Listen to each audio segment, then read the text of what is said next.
The same way the devil always seeks to destroy your relationship with God, that is the same way he seeks to destroy your marriage experience.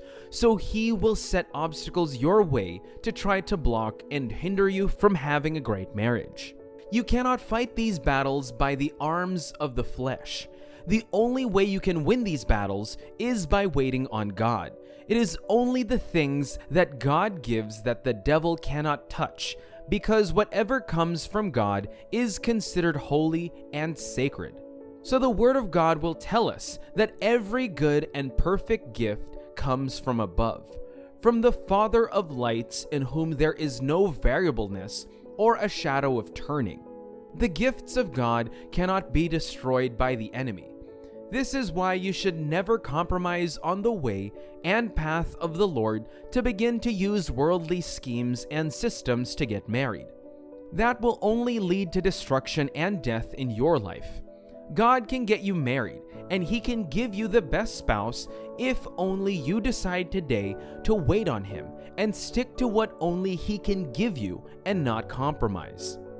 Waiting on God is the most secure way to get things in your life settled. Isaiah 40 speaks about the effect of waiting on God. It is what gives a lasting marriage and is what cannot be subject to decay. The problem many times is that a lot of people are trying to worry to get married. The root cause of this many times is that a lot of people compare themselves with their friends, and because of that, they're forced by this competitive spirit to marry anyone that comes their way, without getting the confirmation of God if they are the right one. This is what causes regrets, sorrows, and pains in so many homes. People just jump to conclusions without seeking God's will on the matter of marriage or the choice of a life partner. Every relationship or marriage needs a third party.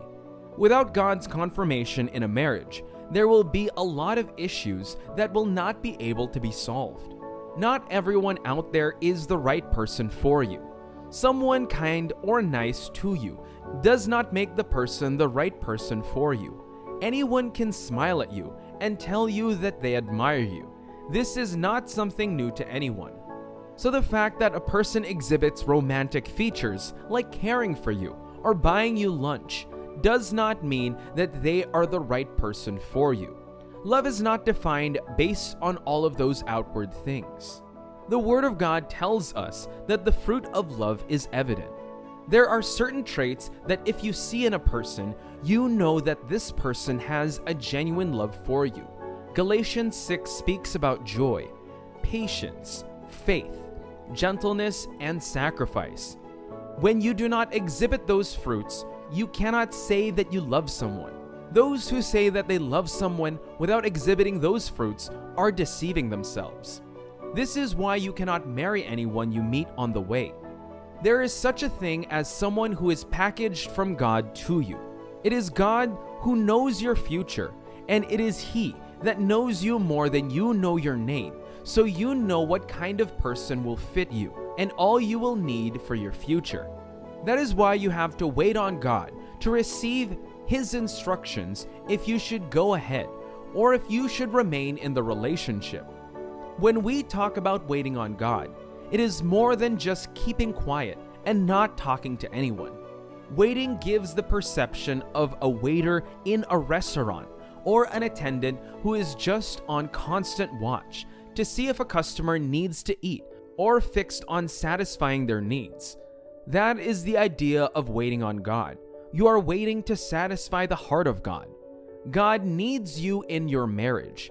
He expects you to have an open heart, to hear what He will say concerning your marriage. Sometimes it might be it is the night of the marriage for you, and other times it might be the wrong person. This does not mean the person is bad, just that the person is not the right person for you.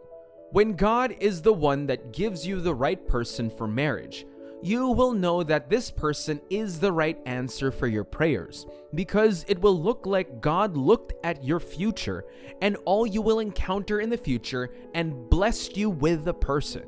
It will be someone who will be able to accommodate your prosperity and every success that God lifts you into. This is so important for you because you need someone to help fulfill your destiny. So instead of rushing into marriage, why don't you just wait on God, who is the ultimate giver, to bless you with the right one for you? It always pays to wait on God. No one hopes and waits on God that regrets after. It might be instant most times, and it is usually at these times in our lives that we begin to think and doubt the faithfulness of God in our lives. It is at these times that the enemy will turn the times of your intoxicating on God to times when you begin to doubt God's love. God does not rush to work the wonders that He wants in our lives. When you understand the operations of God, you will not fall for the lie of the enemy that makes you feel it is God who is withstanding your blessings, so that you will not be happy. Sometimes, God's operation can be instantaneous, like a miracle. They can happen very suddenly, and other times, the operation of God can be slow because He wants to deal with something in your life and train your character for the magnitude of blessings that is about to bless you. No father will want to give his or her child all that they want, all at once, because they know that if they do, they will lose connection with them.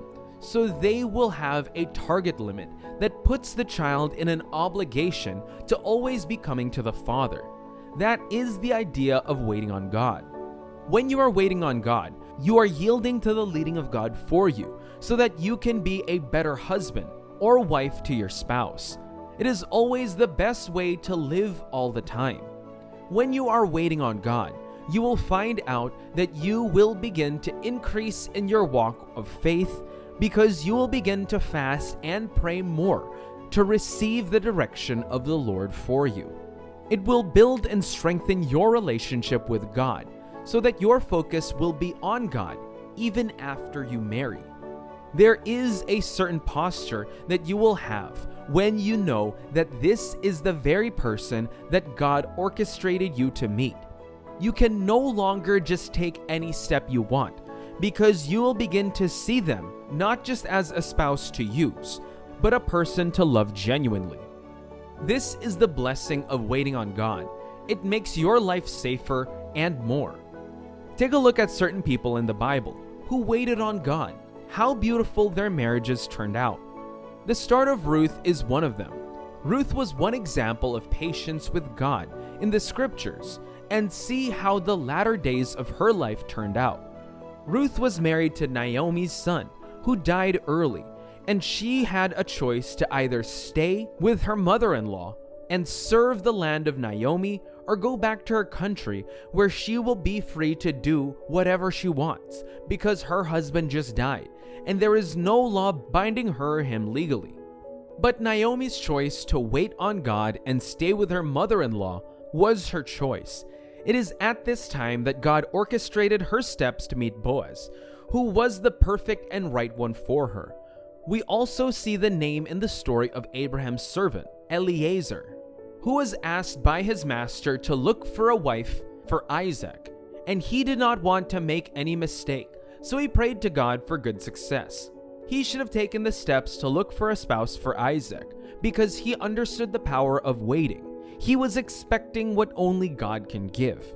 This is when God orchestrates his steps for him to meet Rebekah, who met all the requirements of his heart. These are blessings of waiting on God. When you wait on God, He always recompenses you for the period that you waited for Him, with more than double than you expect. He is the God that always exceeds expectations and crowns us with glory and honor in our lives. Wait on God, and you will not regret it.